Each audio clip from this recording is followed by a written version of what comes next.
गौतम बुद्ध ने दिया एकता का संदेश। गौतम बुद्ध के समय बौद्ध विहारों की व्यवस्था के लिए सूत्राचार भिक्षुओं के वचनों को संकट स्थल करने वाले एवं शिलाचार भिक्षुओं के लिए निर्धारित पंचशीलों व 10 शीलों के विशेषज्ञ आचार्य होते थे। एक बार गोसिरा बिहार के एक सूत्राचार हाथ धोने का पात्र साफ करना भूल गए। इस पर एक शिलाचार ने आपत्ति जताई। अहंकारवश सूत्राचार ने तर्क दिया कि जानबूझकर पात्र अस्वच्छ नहीं छोड़ा था, अतः दोषी नहीं हूँ। शिलाचार्य ने गलती मानने के लिए जोर दिया तो सभी भिक्षुओं में विवाद छिड़ गया। जब बात बुद्ध तक पहुंची तो उन्होंने दोनों को समझाते हुए कहा कि अपने दृष्टिकोण से बांधने की बजाय दूसरे के दृष्टिकोण को समझकर मध्य मार्ग अपनाना चाहिए, ताकि संघ में शांति व एकता रहे। हालांकि दोनों पक्षों का अहंकार चरम पर था, इसलिए बुद्ध की बात किसी ने नहीं सुनी। तब बुद्ध एकता बस के लिए रक्षित बन चले गए। जब 1 साल 4 महीने बाद बुद्ध लौटे तो उनके प्रिय शिष्य आनंद ने विवाद करने वाले सूत्राचार व शिलाचार से बात की। तब तक दोनों अपनी गलती मान चुके थे। अतः सूत्राचार ने शिलाचार को नमस्कार कहा, मैंने एक शील का उल्लंघन किया है, मुझे क्षमा करें। शिलाचार ने प्रत्युत्तर में कहा, मुझ में विनम्रता की कमी थी, मेरा हार्दिक खेद स्वीकार करें। तब बुद्ध ने कहा, क्रोध और अहंकार से साधना भंग होती है और संघ में विभाजन होता है। स्नेह और एकता से रहेंगे तो ही हम लक्ष्य को उपलब्धि कर पाएंगे। इसलिए परिवार हो या संगठन, अहंकार से दूर रहकर निष्पक्ष भाव से संचालन करने पर ही अच्छे परिणाम मिलते हैं। अहंकार से एकता छिन्न भिन्न हो जाती है। जीवन हंता पराजित हुआ जीवन दाता से। गौतम बुद्ध उन दिनों सन्यासी नहीं हुए थे, उनका नाम सिद्धार्थ था। एक राजकुमार के रूप में सिद्धार्थ तनिक भी अहंकारी नहीं थे। वे सभी से स्नेह पूर्वक मिलते, बातचीत करते, जहाँ किसी को कष्ट में देखते तत्काल सहायता हेतु तत्पर हो जाते। सिद्धार्थ का चचेरा भाई था देवदत्त। सिद्धार्थ जितने दयालु और करुणावान थे, देवदत्त उतना ही दुष्ट था। एक दिन दोनों भ्रमण कर रहे थे। देवदत्त के पास धनुष था। अचानक उसे एक पक्षी दिखाई दिया। उसने तत्काल तीर चला दिया। पक्षी घायल होकर सिद्धार्थ की गोद में आ गिरा। सिद्धार्थ ने पक्षी को अपने हाथों में उठाकर पानी पिलाया, उसके घाव पर मरहम लगाया, फिर उसे स्नेह से सहलाने लगे।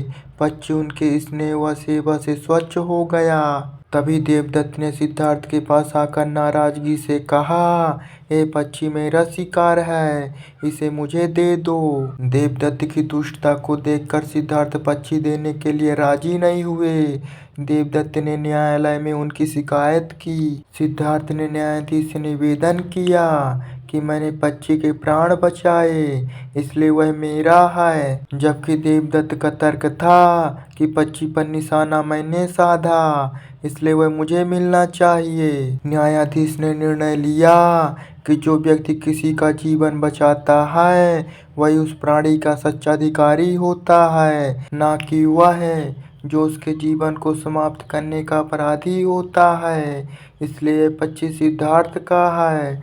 मारने वाले से बचाने वाला बड़ा होता है, क्योंकि जीवन लेना आसान है और जीवन देना अत्यंत कठिन। वस्तुतः मानवीयता का भी यही तकाजा है और मनुष्य को अपनी इस सबसे महत्वपूर्ण पहचान को सुरक्षित रखना चाहिए। बुद्ध ने दिखाया तथागत होने का मार्ग।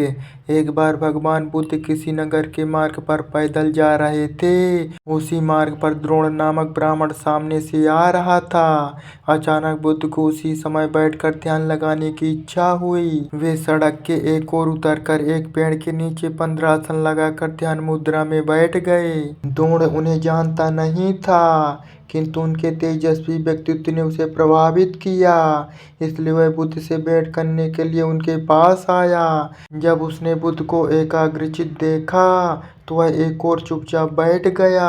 जब बुद्ध ने आंखें खोली तो द्रोण की ओर प्रश्न सूचक मुद्रा में देखा। द्रोण ने बुद्ध को प्रणाम कर प्रश्न किया, आर्य, क्या आप देवता हैं? बुद्ध ने धीरे गंभीर स्वर में कहा, ब्राह्मण, मैं देवता नहीं हूँ। ब्राह्मण ने पूछा, क्या आप गंधर्व हैं? बुद्ध ने इंकार में सिर हिलाया। ब्राह्मण ने जिज्ञासा व्यक्त की, फिर आप यक्ष होंगे? बुद्ध ने इस बार भी हाँ नहीं की। ब्राह्मण का अगला सवाल था कि आप सामान्य आदमी तो हैं? बुद्ध ने कहा कि नहीं। ब्राह्मण चक्कर आ गया। उसने पूछा, फिर आप क्या हैं? बुद्ध बोले, मैं पहले निश्चय रूप से देवता, गंधर्व, यक्ष व मानव सब कुछ था, क्योंकि तब मैंने अपने मोह का त्याग नहीं किया था। अब मैं सभी प्रकार के मोह से मुक्त हूँ। जिस प्रकार एक कमल कीचड़ में ही उत्पन्न होता है, उसी में खिलता है, किंतु उससे अलग रहता है, उसी प्रकार मैं भी इस संसार में पैदा हुआ, इसी में बड़ा हुआ, किंतु अब इस संसार को जीत कर इससे असंपृक्त हो गया हूँ। अतः अब तुम इसे तथागत अर्थात ज्ञानी व्यक्ति के रूप में जानो। निहितार्थ यह है कि ज्ञान मोह से मुक्ति का सर्वश्रेष्ठ मार्ग है और यह आत्मिक शांति का उत्तम साधन है।